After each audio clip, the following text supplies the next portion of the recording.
कविता वाक, जिसके कवित्री हैं लल दत्त। पहले हम कवित्री के बारे में कुछ जान लेते हैं। लल दत्त जी का नाम कश्मीरी संत कवियों में बड़े आदर के साथ लिया जाता है। वे अपने युग की कश्मीरी भाषा की लोकप्रिय संत कवित्री थीं। उनका जन्म सन 1320 के लगभग कश्मीर स्थित सिमपुरा गांव में हुआ था। उनके जीवन के विषय में विद्वानों के अलग अलग मत हैं। अन्य संत कवियों की भांति ही उनके जीवन के विषय में कोई प्रामाणिक जानकारी नहीं मिलती। लल दत्त जी के काव्य की सबसे बड़ी विशेषता है कि वह तत्कालीन जीवन से जुड़ा हुआ है और उन्होंने अपने काव्य में जीवन मूल्यों को सबसे ऊंचा स्थान दिया है। उनकी मृत्यु सन 1391 के लगभग स्वीकार की गई है। प्रस्तुत कविता वाक, इस कविता में कवित्री ने मानव जीवन की क्षण भंगुरता पर प्रकाश डाला है। कवित्री कहती है कि मानव जीवन क्षण भंगुर है, वह कभी भी समाप्त हो सकता है और जीवन में हमें हमेशा ईश्वर का स्मरण करना चाहिए। वही हमें इस भवसागर से पार करवा सकते हैं। उनकी दृष्टि में हिंदू और मुसलमान का कोई भेदभाव नहीं रहा। तो आइए सबसे पहले प्रथम पद्यांश पढ़ते हैं। रस्सी कच्चे धागे की खींच रही मैं नाव, जाने कब सुन मेरी पुकार, करे देव भवसागर पार। कवित्री क्या कहती है कि कच्चे धागे की रस्सी से मैं नाव को खींच रही हूँ। ये इस पंक्ति का सामान्य एक साधारण सा अर्थ है, लेकिन इसका छुपा हुआ अर्थ क्या है? रस्सी कच्चे धागे की खींच रही मैं नाव। नाव यहाँ पर साधारण नाव नहीं है, जीवन रूपी नाव है, यानी जीवन को नाव का रूप दिया गया है।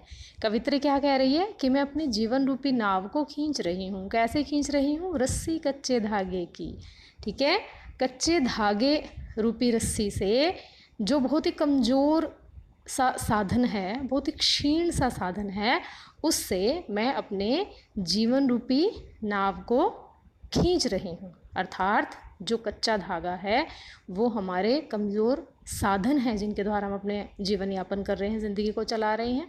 और जो जीवन रूपी नाव है उसको कवित्री कैसे खींच रही है? कच्चे धागों से। और वो कच्चे धागे क्या हैं? बहुत ही कमज़ोर और क्षीण साधन हमारी ज़िंदगी के, उनसे वो उसे खींच रही है। जाने कब सुन मेरी पुकार, करें देव भव सागर पार।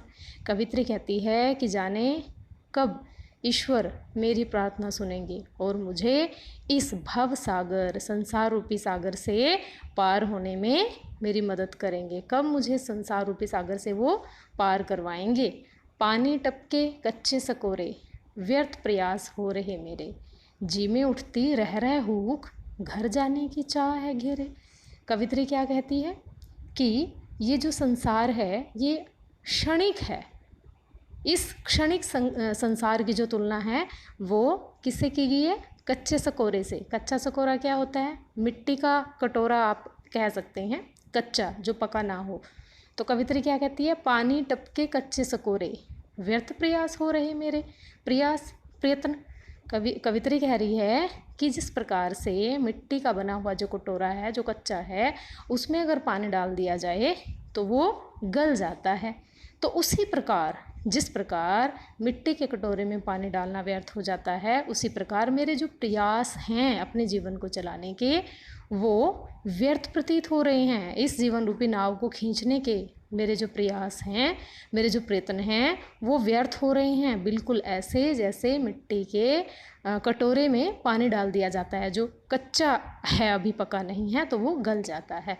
अर्थात मेरे सारे प्रयास जो हैं वो तब तक व्यर्थ हैं जब तक मैं ईश्वर को प्राप्त ना कर लूँ। जी में उठती रह रह हुक, घर जाने की चाह है घेरे। कवित्री क्या कह रही है कि इस संसार की जो नश्वरता है, इससे उसका मन बड़ा दुखी है। जी, हृदय में उठ रही है हुक, पीड़ा। कवित्री कहती है कि संसार को देखकर कि इस दुनिया में जो भी जन्म लेता है वो अवश्य मरता है, उसकी मृत्यु निश्चित है। ये सब कुछ देखकर कवित्री के मन में बार बार एक पीड़ा जो है वो उठ रही है, वो एक पीड़ा का अनुभव कर रही है। और घर जाने की चाह है घेरे। कौन से घर की बात हो रही है? सांसारिक घर की बात नहीं हो रही है, यहाँ पर बात हो रही है परमात्मा के घर की। तो कवित्री कहती है कि हमेशा ईश्वर के पास जाने की जो इच्छा है, भगवान के पास जाने की जो इच्छा है, वो मुझे हमेशा घेरे रहती है। अर्थात मेरे मन में हमेशा ईश्वर से मिलने की इच्छा जागृत होती रहती है। भावार्थ, कवित्री के कहने का भाव है कि मानव जीवन नश्वर है, क्षणिक है, और इस संसार रूपी सागर को तब तक हम पार नहीं कर सकते जब तक हम पर भगवान की यानी ईश्वर की कृपा ना हो। काव्य सौंदर्य प्रस्तुत पद्यांश वाक शैली में रचित है। नाव और भव सागर में रूपक अलंकार का प्रयोग किया गया है। रह रह में पुंडुक्ति प्रकाश अलंकार का प्रयोग किया गया है और प्रस्तुत पद्यांश में जीवन की क्षणभंगुरता पर प्रकाश डाला गया है। धन्यवाद।